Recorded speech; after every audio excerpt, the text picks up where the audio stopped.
같은 선교회가 운영하는 광주의 시설에서도 어제 18명이 확진됐는데요. 이처럼 이 선교회가 전국에서 학생들을 모집하고 있어서 이게 시작이 아닐까 걱정이 나옵니다.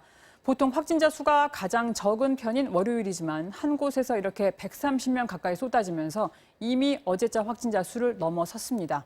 이번 주 거리두기 단계 조정이 예정돼 있는데요. 이 집단 감염이 변수가 될지 지켜봐야 할 것 같습니다. 이어서 이준희 기자입니다.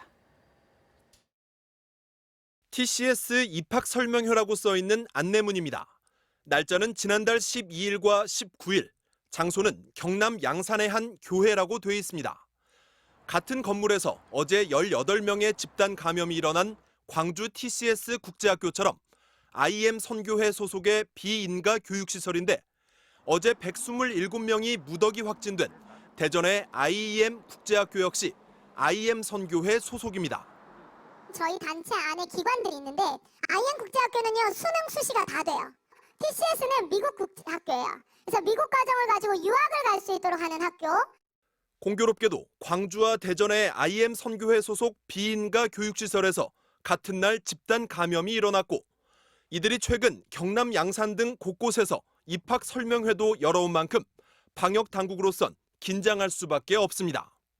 하지만 IM 선교회 관계자는 관련 의혹을 전면 부인했습니다. 광주 같은 경우에는 저희가 모든 행정과 재정을 독립적으로 진행을 하고 있어요. 저희하고 이제 밀접 접촉은 전혀 없었던 상황이에요. 입학 설명이라고 지칭하는 것을 하지 않았어요. 최근 일주일간 하루 평균 확진자 수는 392.6명. 어제 대전 IEM 국제학교 확진자 127명만 없었더라도 오늘 300명대 유지가 가능했지만 집단 감염 여파로 오늘 0시 기준 확진자 수는 400명대 중후반이 예상됩니다. 부산시가 오늘부터 거리두기 단계를 2.5단계에서 2단계로 완화하기로 한 가운데 수도권은 이번 주 조정 여부를 결정할 예정인데 큰 변수가 닥친 겁니다.